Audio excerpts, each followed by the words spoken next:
Good news today पर विजयदशमी के मौके पर खास पेशकश हमारी जारी है।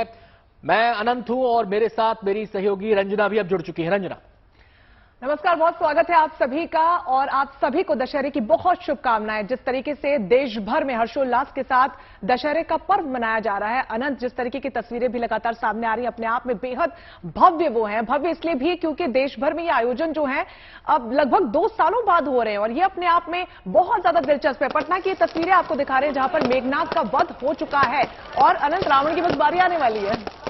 जी, इस समय जो सीधी तस्वीरें आप देख रहे हैं ये पटना की तस्वीरें हैं। आपको बता दें कि बिहार देश का पूर्वी हिस्सा है और यहां पर शुरुआत हो जाती है बाकी जगहों से थोड़ा पहले पुतलों के दहन की, और यहां पर किसी किस्म की कोई पाबंदी नहीं है। आपको बताया कि अगर दिल्ली एनसीआर की अगर आप बात करेंगे तो यहां पर पटाखे जलाने पर पाबंदी है न्यू ईयर तक, यानी कि कोई भी आयोजन इस दौरान होगा, चाहे वो दीपावली हो या फिर क्रिसमस हो या फिर कोई अन्य पर्व हो, उस मौके पर पटाखे दिल्ली एनसीआर में नहीं जलाए जाएंगे। लेकिन पटना में, बिहार के शहरों में ऐसी कोई पाबंदी नहीं है, लिहाजा वहां पर पूरे धूम धड़ाके के साथ पुतलों का दहन किया जा रहा है। मेघनाथ का पुतला जलाया जा चुका है। मुझे लगता है रंजना, कुंभकर्ण का पुतला भी दहन हो चुका है, अब बारी केवल रावण की है। बिल्कुल, और इसी वक्त का इंतजार था, रावण दहन का वो दृश्य जो पिछले लंबे अरसे से देश की, प्रदेश की जनता नहीं देख पा रही थी। और जैसा कि तस्वीरों में आपको दिखा रहे हैं, हालांकि सुरक्षा के इंतजामों के चलते वहां पर भीड़ को इतना ज्यादा क्लोजली इकट्ठा नहीं होने दिया गया। ऐसी तस्वीरों में कम लोगों को आप देख पा रहे होंगे, लेकिन ये जो हुजूम है ये डेफिनेटली वहां पर सुबह से मौजूद रहा होगा। और जो आतिशबाजी के साउंड को आप पीछे सुन पा रहे हैं, जैसा कि अनंत ने भी बताया कि कम से कम बिहार और बिहार के किसी भी क्षेत्र में आतिशबाजी पर फिलहाल कोई भी रोक नहीं है। दिल्ली एनसीआर में ऐसा रूल जरूर किया गया है, लेकिन ये देखिए, जूम आउट करके तस्वीरें आपको दिखा रहे हैं। पूरी तरीके से मेघनाथ का दहन यहां पर हो चुका है और अब रावण की बारी है। ये वो दृश्य जिसके लिए लंबे समय से इंतजार वहां पर किया जा रहा था। तमाम तैयारियां की जाती हैं पुतलों को बनाने को लेकर, और इस बार तो अनंत अलग अलग फैंसी पुतलों की डिमांड्स भी आ रही थी पुतला मेकर्स के पास। अरे रंजना, होना ही था, क्योंकि पूरे 2 साल लोगों ने इंतजार किया है इस भव्य दृश्य को देखने का, इस दिव्य दृश्य को देखने का। हर साल रावण दहन होता है, कुंभकर्ण दहन होता है, मेघनाथ का दहन होता है, लेकिन 2 साल कोरोना की पाबंदियों की वजह से यह उत्सव उस अंदाज में नहीं बनाया जा सका जिसके लिए दशहरा पर्व जाना जाता है। और इस बार पूरा हर्षोल्लास यहां पर दिखाई दे रहा है। और अच्छी बात रंजना, मुझे इन तस्वीरों में यह नजर आ रही है कि इस पूरे ग्राउंड के अंदर एक उचित दूरी बनाकर रखी गई है, एक सुरक्षित दूरी यहां पर बनाकर रखी गई है। आप देखिए, वहां पर जो गेस्ट मौजूद हैं वो भी काफी दूर से बैठ के इस दृश्य को निहार रहे हैं, और जो आसपास लोग मौजूद हैं इस मैदान में, उनके बीच कई फीट का फासला है, कई 100 मीटर का फासला उनके बीच रखा गया है। क्योंकि अक्सर ऐसा देखने में आता है जब दशहरे के मौके पर हादसे भी हो जाते हैं, ऐसी कोई अप्रिय घटना ना हो, कोई दुर्घटना ना हो, इसका पूरा ख्याल आयोजकों ने रखा है और इसलिए सुरक्षित दूरी पर तमाम लोगों को रखा गया है।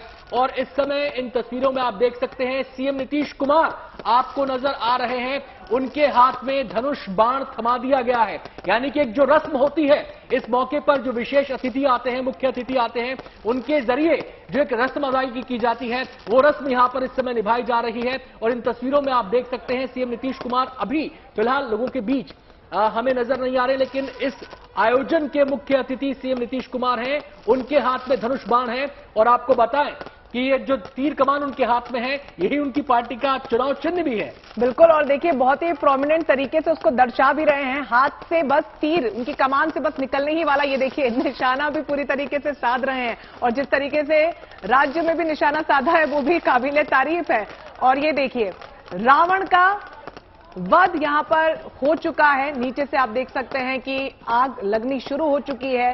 पूरी तरीके से कुछ समय जरूर ये पुतला लेगा नीचे गिरने में, लेकिन इसी के साथ गिर चुकी है बुराई पूरी तरीके से अनंत। और उम्मीद यही की जा रही है कि समाज में जो तमाम कुरीतियां मौजूद हैं इस वक्त, आज वक्त तक भी, वो भी इसी के साथ खत्म हो जाएंगी। तमाम डिग्निटरीज वहां पर मुख्यमंत्री नीतीश कुमार के साथ मंच पर मौजूद हैं। और जैसा कि आप कह ही रहे थे अनंत, की अच्छी खासी दूरी वहां पर मेंटेन की गई, क्योंकि हाल ही में पंडाल में हुआ एक हादसा भी हमने देखा था जहां पर पूरा पंडाल जलकर राख हो चुका था।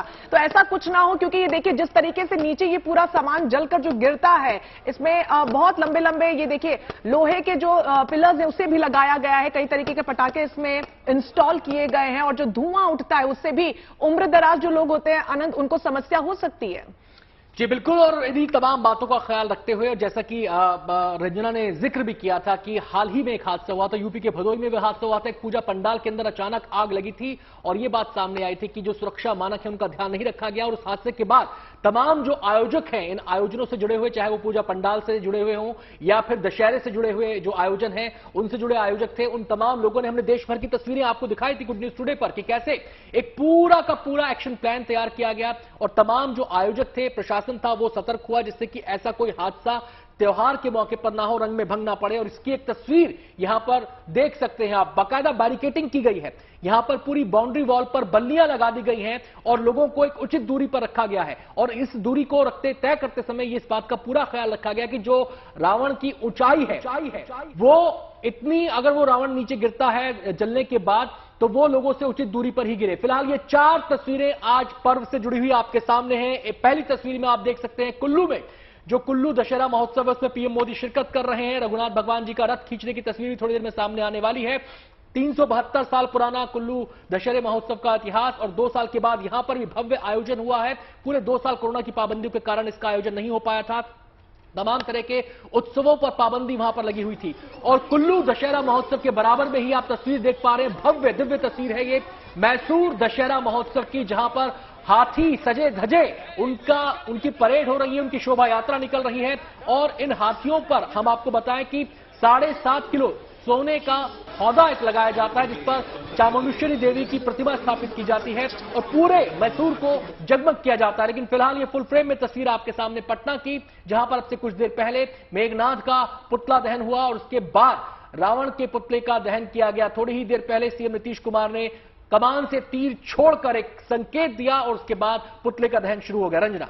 बिल्कुल आनंद, जिस तरीके से अभी भी तस्वीरें हमने आपको दिखाई थी, हाथी सजे धजे थे, देखिए न सिर्फ लोग सज धज रहे हैं बल्कि जीव जंतु भी पूरी तरीके से। तो यही एक्साइटमेंट हमारे देश में पारंपरिक तौर पर त्योहारों के दौरान देखने को मिलता है।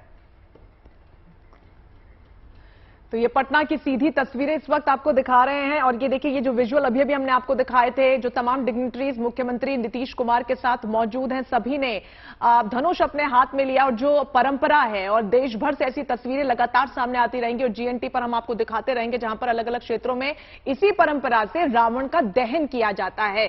ये देखिए, कमान से तीर छोड़ा और रावण का दहन किया गया। सीधे हम रुख करेंगे, हमारे संवाददाता संजय शर्मा इस समय दिल्ली में मौजूद हैं, लवकुश रामलीला मैदान में। सीधे उन्हीं का रुख कर लेते हैं। संजय, पटना की तस्वीरें हमने देखी, रावण दहन वहां पर हो चुका है। हालांकि दिल्ली में आतिशबाजी के साथ रावण का दहन नहीं होगा, लेकिन यहां पर नजारा कैसा रहेगा, कितना समय बाकी रह गया?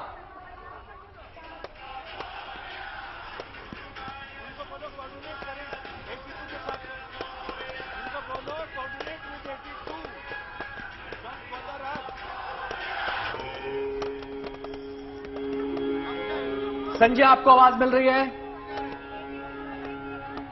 जी हां, मैं ये बता रहा था कि हमारे हर आदमी के अंदर एक अयोध्या है, एक लंका है, एक राम है, रावण है, हनुमान है, विभीषण है, सारे किरदार जितने हम कल्पना कर सकते हैं सारे किरदार हैं। और रावण व्यक्ति नहीं, रावण विचार है जो मरता नहीं है, ट्रांसफॉर्म होता है। इसलिए हमें रोज अयोध्या का रावण और लंका के राम के बीच लड़ाइयां चलती रहती है और हमें ये देखना चाहिए कि अयोध्या का रावण अयोध्या का राम नहीं, अयोध्या में भी रावण है, लंका में भी राम है। ये एक बहुत प्रसिद्ध पुस्तक आई दिनकर जोशी जी की, अयोध्या का रावण और लंका का राम। वो हर एक आदमी के लिए पठनीय पुस्तक है जो ये बताती है कि कैसे अयोध्या के रावण और लंका के राम में क्या विभिन्नता है, क्या समानता है। हमारे अपने अंदर राम भी है, रावण भी है। अपने अंदर के राम को मारना ये सनातन धर्म का प्रतीक है। ये जलाने का तो ये है कि जितनी बार हम जलाते हैं रक्त बीज की तरफ से ज्यादा रावण समाज में पैदा होने लगते हैं। इसलिए जरूरी है कि अपने अपने अंदर के रावण को जलाया जाए, अपने अंदर के राम को शक्तिशाली बनाया जाए। वही दशहरे का संदेश भी है, वही दशहरे का प्राकाम्य भी है और वही दशहरे का प्राप्य भी है। बिल्कुल संजय, जिस तरीके से आपने जिक्र किया, आपसे ये जानना चाहेंगे कितनी देर में वहां पर ये पूरा कार्यक्रम शुरू होगा, कब रावण दहन होगा, समय क्या तय किया गया है?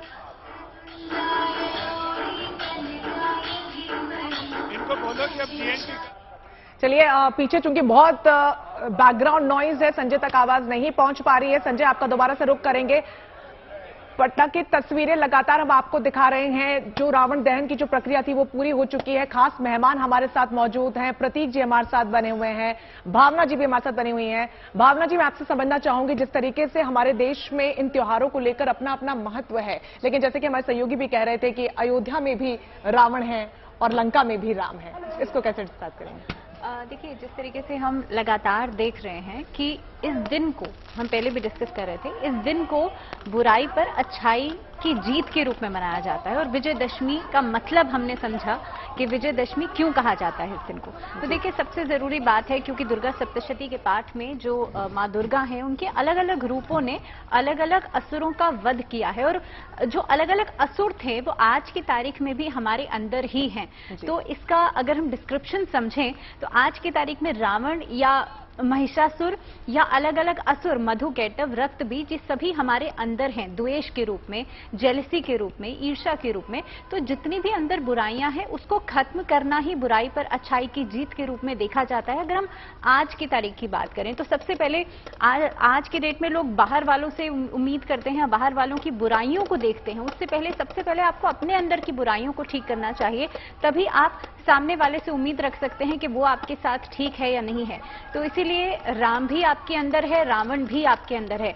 ये आपको डिसाइड करना है या आपको देखना है कि आप किस तरीके से उसे खत्म कर सकते हैं। प्रतीक से यहाँ पे एक सवाल करना चाहूंगा। प्रतीक, ये ज्योतिष से जुड़ा सवाल है। जैसे हम मुहूर्त की बात कर रहे थे शुरुआती कार्यक्रम की शुरुआत में कि कौन सा मुहूर्त है, लेकिन क्या ये मुहूर्त का जो समय होता है ये देश काल के हिसाब से बदल जाता है? मतलब जैसे हम पूर्वी हिस्से में देख रहे हैं तो वहां पर जल्दी दहन शुरू हो जाता है। देखिए, भारत इतना वृहद नहीं है कि पूर्वी हिस्से का समय बदल जाए, क्योंकि अगर आप अभी बात करें तो वहां पे करीब 5:15 के आसपास रावण दहन हो गया। 1 घंटा पहले वहां। जैसे अगर आप बात जीएमटी की करें, यूएस वगैरह की, तो वहां पे तो फर्क है, क्योंकि वो इतना वृहद देश है कि 4-4 से 6-6 घंटों का फर्क है।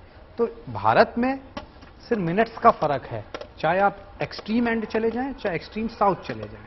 तो मुझे ये जो आपने प्रश्न किया, ज्योतिष के हिसाब से तो 5:15 के समय पे नहीं करना चाहिए था, लेकिन हो सकता है प्रदेश की, वहाँ के मुख्यमंत्री की कोई वजह हो, या रामलीला मंच आयोजित करने वालों का कुछ वजह हो।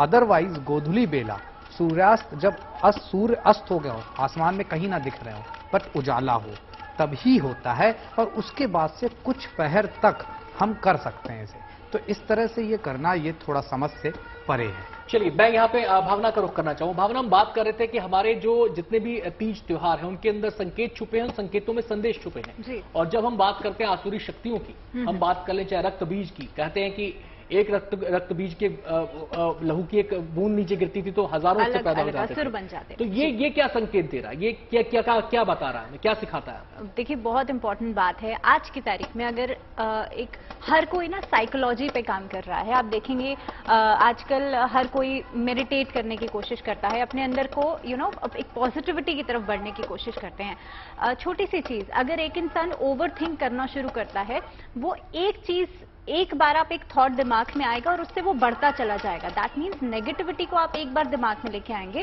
और वो बढ़ती चली जाती है।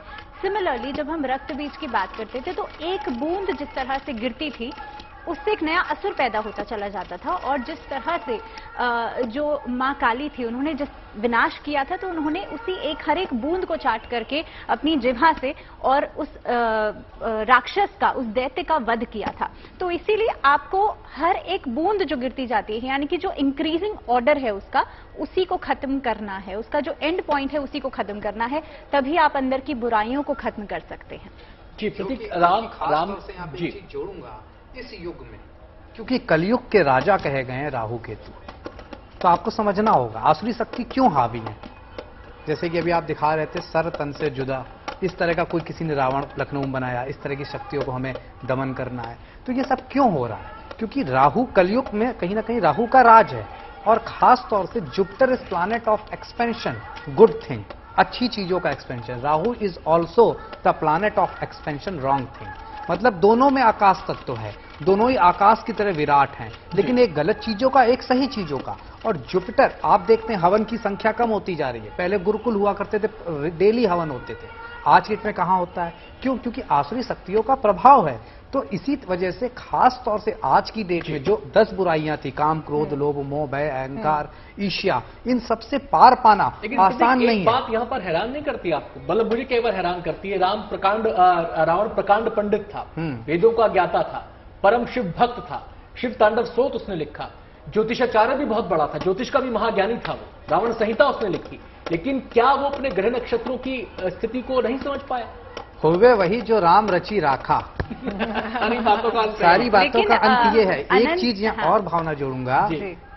राहु आप कह रहे हैं कि राक्षस है, लेकिन हमें यह भी पता होना चाहिए सबसे बड़ा हैकर वर्ल्ड में अगर कोई है तो वो राहु की वजह से है। सबसे बड़ा सॉफ्टवेयर इंडस्ट्री अगर कोई टिकी है तो राहु की वजह से है।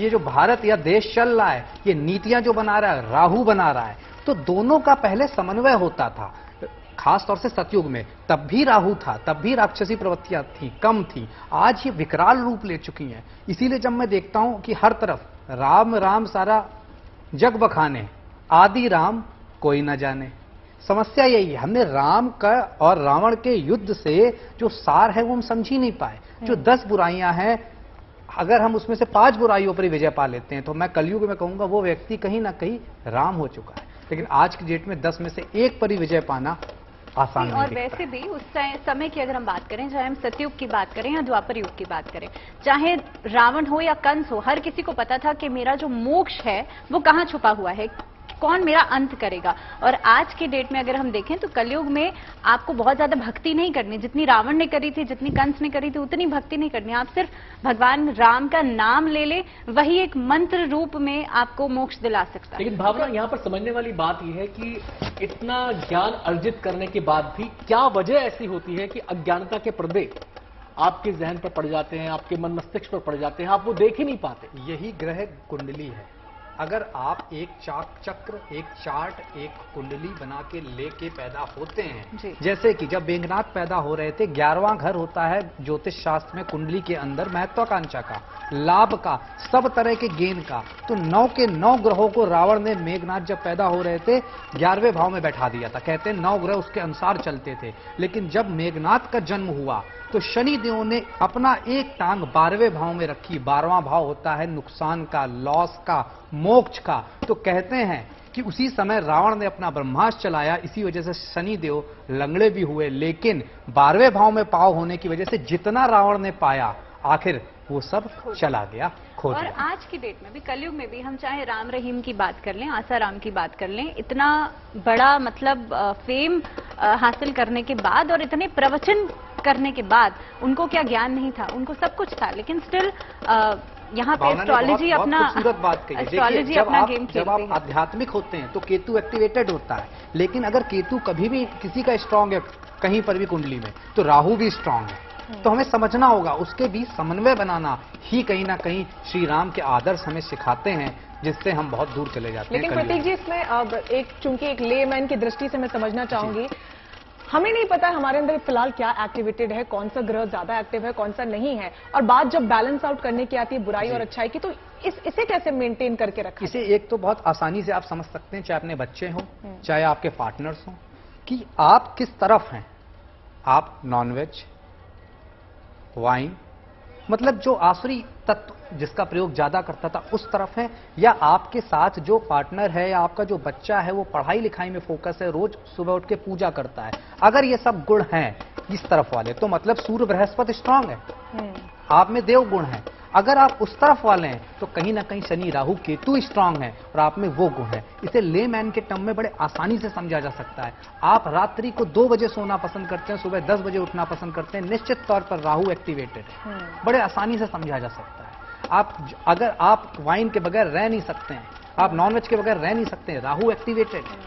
अगर लेकिन वहीं दूसरी तरफ आपको खाने से एलर्जी हो जाती है, ऐसी चीजें, आप ये चीजें डाइजेस्ट नहीं कर पाते हैं, आपको अर्ली मॉर्निंग उठना अच्छा लगता है, ठीक है, आज की डेट में 5 बजे कोई नहीं उठता, मैं कहता हूं 7 बजे उठ जाओ, इतना भी है तो इट्स मीन कि आपका सूर्य बृहस्पति बैलेंस है।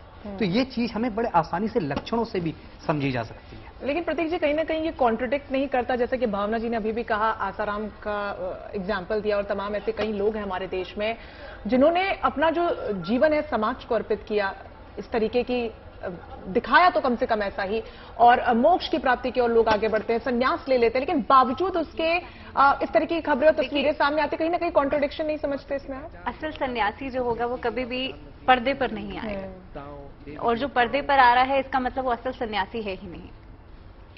लेकिन करेक्टिव कोर्स क्या हो?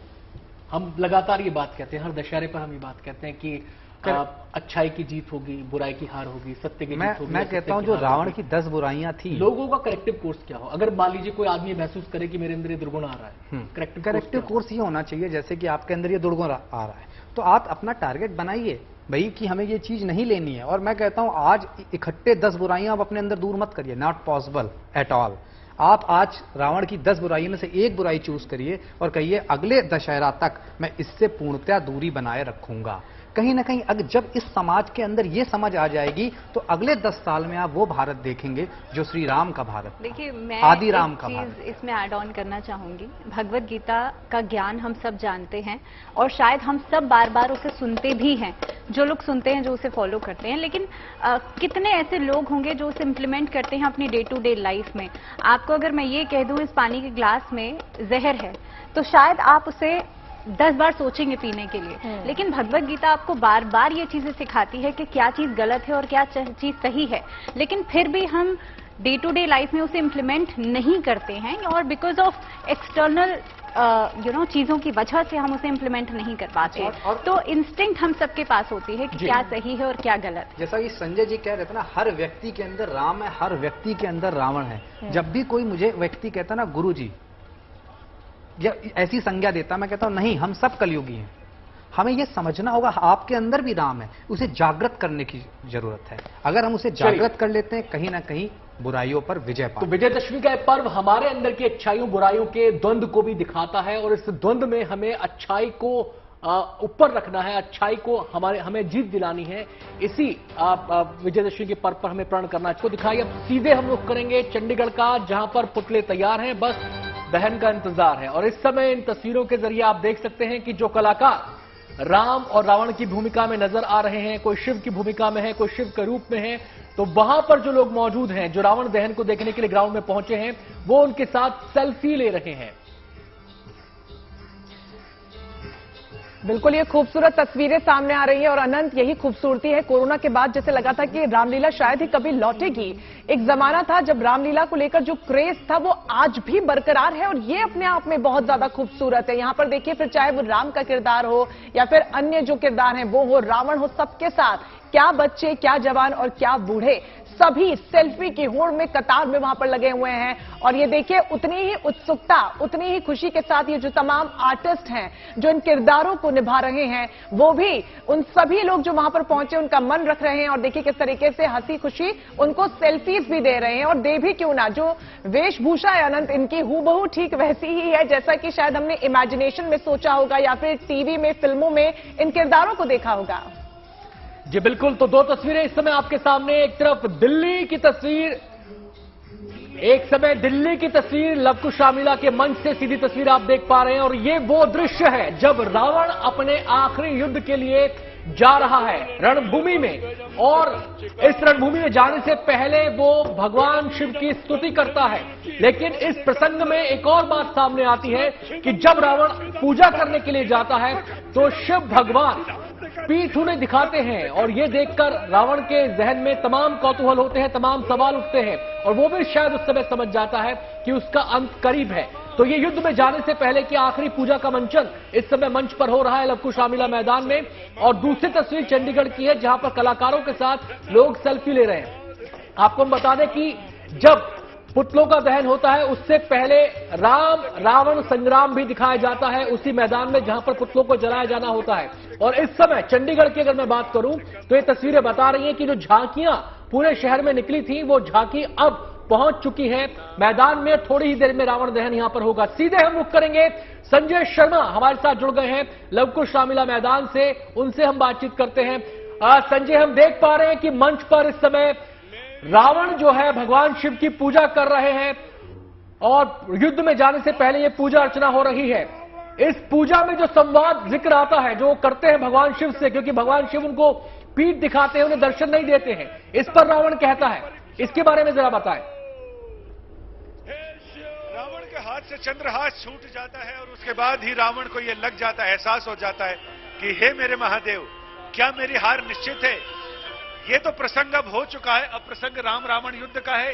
रामादल और रावण की सेना, राक्षसों का दल मंच पर आ चुका है और इसके साथ ही सामने आप देख रहे हैं मंच से गुजर रहे हैं, इसमें राम और रावण की सेना यहां से जा रही है, जांबवान भी हैं। ये हनुमान जी की अगुवाई में राम की सेना यहां तक पहुंच चुकी है और अब रावण की राक्षसी सेना आएगी तो भांति भांति के राक्षस होंगे। यहाँ ये वनवासी राम और लक्ष्मण यहाँ मंच पर पहुंच चुके हैं, युद्ध शुरू होगा और युद्ध के साथ ही इधर युद्ध की लीला होगी और इधर तो यहाँ के मुख्य अतिथि हैं वो पहुंचेंगे। तो एक बार विभीषण, राम, लक्ष्मण, हनुमान, अंगद, ये सारे लोग दिखाई पड़ रहे हैं और इसके साथ ही हनुमान के साथ साथ अलग अलग राक्षसों के अलग अलग राम जी की सेना के अलग अलग दल हैं, यूथ हैं, वो दिखाई पड़ रहे हैं। बिल्कुल संजय, दल आने वाला है। जी संजय, आवाज मिल पा रही है तो जरा ये बताइए कि आज जो मंचन होने वाला है, वो कहते हैं ना कि क्लाइमैक्स जो होता है पिक्चर का वो सबसे खूबसूरत होता है और वही युद्ध का नजारा बस शुरू होने वाला है। और चूंकि हम सबको पता है कि इस बार की लवकुश रामलीला हाईटेक है, किस तरीके से तकनीक का युद्ध में आज इस्तेमाल होते हुए देखा जाएगा? जी हाँ, इसमें दुनिया की सबसे प्राचीन कथा और सबसे आधुनिक तकनीक के साथ उसका मंचन यहाँ पर यह होता है। तकनीक में जो क्रांति की है रामलीला में, वो लवकुश रामलीला कमेटी को इसका श्रेय जाता है। चूंकि मेरे कैमरामैन से कहूंगा कि यहाँ मंच पर राम की सेना है और उधर रावण की सेना ऊपर मौजूद है। देवता लोग दृश्य देख रहे हैं, यानी अलग अलग क्रेन पर अलग अलग किरदार मौजूद होंगे और इसके साथ ही एक क्रेन पर उधर दिखाई पड़ रहे हैं, वो सारे लोग भी वहां मौजूद हैं। हो सकता है कि वो देवताओं के विमान बनाए हों जो देवता ऊपर से देख रहे हैं, या फिर रावण का रथ भी हो सकता है, क्योंकि रामायण ये कहती है कि रावण रथी विरथ रघुबीरा, यानी रावण रथ पर सवार है और रामचंद्र पैदल है। लेकिन जब आपके पास मनोबल इतना जबरदस्त हो तो आप रथी समस्त संसाधनों से संपन्न लोगों को भी हरा सकते हैं। इसके लिए आपको अपनी मानसिक शक्ति का संतुलन करने की जरूरत है और यही राम रावण युद्ध का भी संदेश यही है, उसका मकसद भी यही है कि आपके पास अगर आत्मबल प्रबल है तो आप सर्व सुविधा संपन्न किसी भी शक्ति से मुकाबला कर सकते हैं, उसको हरा सकते हैं, उसको मोटिवेट कर सकते हैं। और यही चीज यहाँ पर भी दिखाई जाती है, यानी राम धरती पर है और रावण का रथ ऊपर है। रावण ने मायावी युद्ध किया था, राम ने मानवीय युद्ध किया था। तो मायावी और मानवीय के बीच का जो अंतर है वो यही है। रामचरितमानस भी कहते हैं रावण रथी विरथ रघुबीरा, यानी रावण रथ पर सवार है और रामचंद्र पैदल हैं। हनुमान वानर सेना पैदल है, वानर सेना के पास अस्त्र शस्त्र नहीं, वो गदा से युद्ध करते हैं। रावण के पास समस्त तरह की शक्तियां हैं, मायावी शक्तियां हैं, लेकिन इसके बावजूद रावण परास्त होता है और राम की विजय होती है। इसीलिए कहते हैं सत्य परेशान हो सकता है लेकिन पराजित नहीं। और राम ने ये दिखाया, दुनिया में बताया कि बुराई एक सीमित समय तक ही रहती है, अच्छाई हमेशा रहती है। लेकिन इसका अपवाद ये भी है कि बुराई और अच्छाई दोनों हमेशा सर्वकालिक हैं, सर्वदेशिक हैं, सार्वभौमिक हैं। ऐसे में जरूरत है कि हम अपनी अच्छाई को कितना अच्छा करें ताकि बुराई का अंत हो जाए, बुराई नष्ट हो जाए। जी संजय, आप कृष्ण कहते हैं कि शस्त्रधारियों में मैं राम हूं और इस बात के जरिए वो ये बताना चाहते हैं कि राम पराक्रमी है, राम प्रतापी है, राम पुरुषार्थी है, राम परमात्मा है।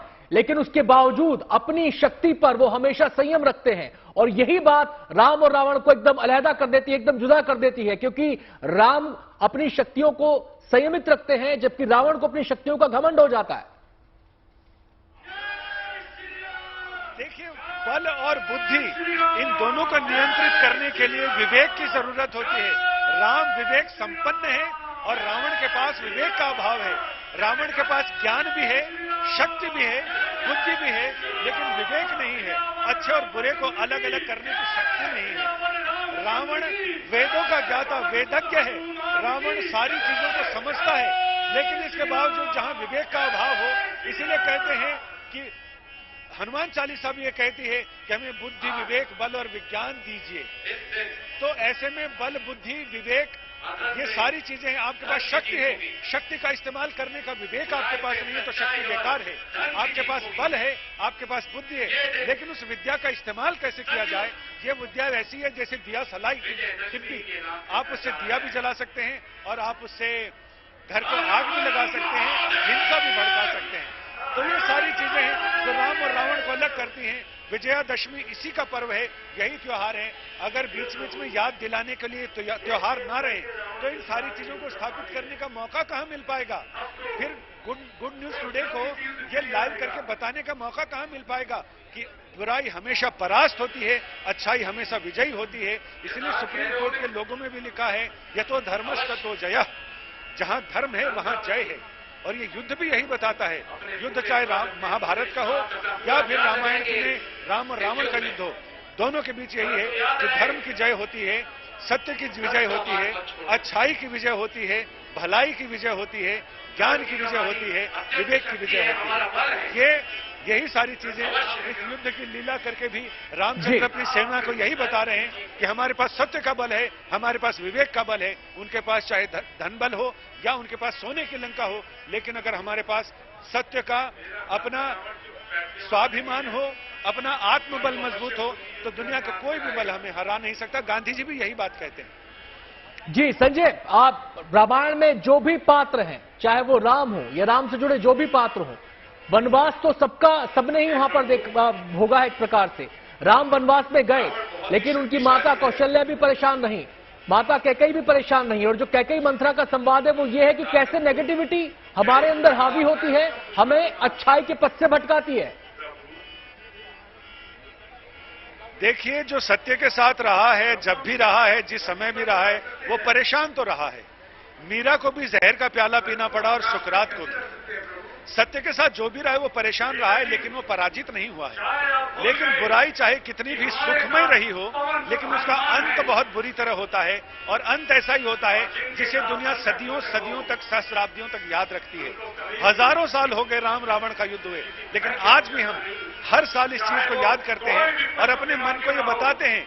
एक लाइसेंस का रिन्यूअल होता है, वो हम रिन्यू करते हैं अपनी सोच को कि हाँ, सत्य और शाश्वत यही है जो यहाँ मंच पर घटता है, जो हमारे अंदर घटता है। क्योंकि आदमी अच्छाई और बुराई से जितनी भी चीजें अर्जित कर ले, लेकिन उसके मन में एक ये काला रहता है, ये विचार रहता है कि ये कमाई, ये अर्जित किया हुआ धन संपदा ये गलत तरीके से है। कोई भी रिश्वतखोर हो, कहीं से अपने मन को समझा नहीं सकता, उसके अंदर एक काला रहता है। इसीलिए जब जांच की बात होती है तो वो कालापन उसको डराता है और बताता है कि तुम गलत हो। रावण को भी यही चीजें बताती हैं। और आज के जमाने में भी अगर राम और रावण की बात करें और देखें तो बहुत सारे लोग ऐसे मिल जाएंगे जिनकी प्रवृत्तियां रावण जैसी हैं, और जो प्रवृत्तियां ये बताती हैं कि उनके मन के अंदर जो कालापन चल रहा है, जहां फिर सत्य की जांच की बात होती है, वहां उनके मन में भय पैदा होता है। ये भय आपको समाज में हर जगह दिख जाएगा। जिन्होंने रिश्वतखोरी से करोड़ों की संपदा अर्जित की होगी, लेकिन जब जांच की बात आएगी तो उसका मन बहुत डर जाता है। उसको ये नहीं लगता कि हम सत्य पर हैं, जांच करके देख लो। नहीं, आज आप कहीं भी देखें तो हर जगह ये चीज दिखाई पड़ती है। यही इस रामायण का, यही इस युद्ध का और युद्ध के इस उत्सव का यही संदेश है, यही अर्थ है, यही मतलब। बिल्कुल संजय, जैसा कि आप जिक्र कर ही रहे हैं तमाम बड़े टर्म्स का, लेकिन एक बहुत महत्वपूर्ण चीज जो रामायण से निकलकर सामने आती है, जो संदेश दिया जाता है कि बुराई पर अच्छाई की जीत, लेकिन उस अच्छाई को आगे कैसे ले जाना है, उसमें संयम रखना बहुत ज्यादा महत्वपूर्ण है। और एक बड़ा किरदार भगवान श्री राम का हमें जिंदगी में वही सिखाता है, और रामलीला का मंचन शायद और भी ज्यादा सार्थक इसके लिए हो जाता है। जी हाँ, बिल्कुल। और जो राम कथा में आया है कि संध्या समय राम रावण युद्ध का निर्णय हुआ, संध्या का समय था, सूर्यास्त हो रहा था, होने को था, उसी समय रावण का वध होता है। और मैं अपने कैमरामैन कृपाल सिंह से कहूंगा कि वो दिखाएं कि इधर सूर्यास्त हो रहा है, इधर चंद्रोदय हो रहा है, इधर लाल किले के ऊपर चंद्रमा उदित हुए हैं। सूर्यास्त हो रहा है, गोधूली वेला का समय है, जब राम रावण के पुतलों का दहन होता है, जब हम रावण वध का समय मानते हैं। और यहाँ देवराज इंद्र यहाँ पहुंचे हैं और उन्होंने अपने सारथी को अपना रथ भेजा है और ये कहा है कि राम को विरथी देखकर देवताओं ने, देवराज इंद्र ने उन्हें अपना रथ भेजा ताकि वो उस रथ पर सवार होकर रावण का मुकाबला करें।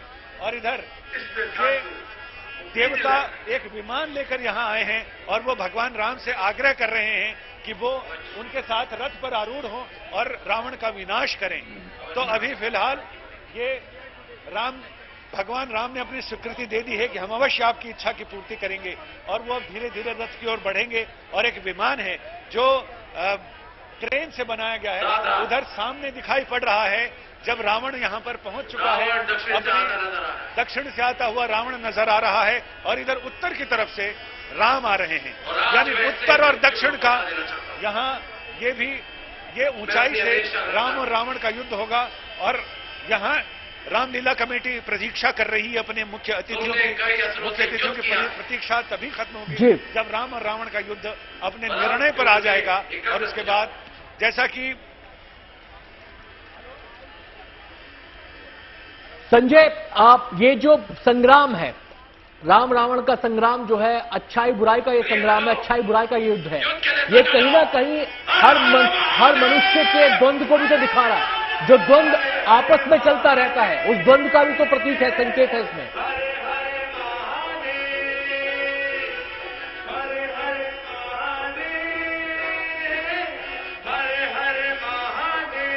संजय, क्या आप सुन पा रहे हैं मुझे? जी हाँ, बिल्कुल। और इसमें महाप्राण सूर्यकांत त्रिपाठी निराला जी की कविता, लंबी कविता है राम की शक्ति पूजा, वो मुझे याद आती है, जिसमें कहते रवि हुआ अस्त ज्योति के पत्र पर लिखा अमर, रह गया राम रावण का अपराजय समर।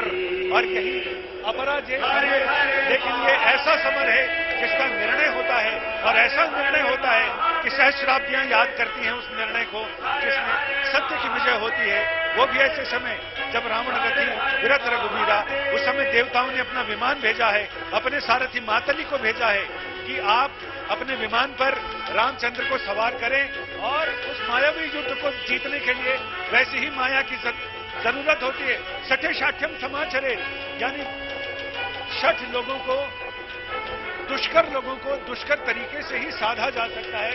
इसलिए रामचंद्र जी लक्ष्मण के साथ सवार हुए हैं विमान पर और इधर रावण का विमान दिखाई पड़ रहा है। आमने सामने का युद्ध है, यानी आमने सामने का युद्ध हो रहा है। और इसमें मेरे सहयोगी यहाँ पहुंच गए हैं युद्ध की बारीकियां बताने के लिए। इन दोनों के रणनीतिकार बताइए। देखिए, आज के युग में रामलीलाएं जो है वो बहुत ज्यादा हाईटेक हो गई हैं और हाईटेक जिस जमाने में हम देखते थे रामायण रामानंद सागर की, हमने टीवी पे देखा तो आकाश में उनका युद्ध होता था और उसी तरीके से आकाश में युद्ध करने की परंपराएं जो है वो इस बार रामलीलाओं के अंदर देखने को मिल रही है। अद्भुत तरीके से हाईटेक होता हुआ पूरा रामलीला का कॉन्सेप्ट जो है वो नजर आ रहा है। राम को आप देखेंगे तो रथ के जरिए आकाश के अंदर जो है वो रावण का वध जो है वो करेंगे। ये क्रियाएं जो इस बार रामलीलाओं के अंदर जो है वो देखने को मिलेगी। बहुत ही अद्भुत नजारा जो है वो देखने को मिल रहा है। अक्सर हम रामलीलाएं जो देखते थे वो मंच के जरिए देखते थे, युद्ध देखते थे, लेकिन इस बार युद्ध जो है वो खास तौर पर हवा आकाश के अंदर जो है वो देखने को मिल रहा है और बहुत ही अद्भुत है। चलिए लौटते हैं संजय आपके पास। तो सुशांत से भी हमारी बातचीत जारी रहेगी, साथ ही साथ प्रतीक भी हमारे साथ स्टूडियो में मौजूद हैं। ये विजयदशमी पर हमारी खास पेशकश जारी है।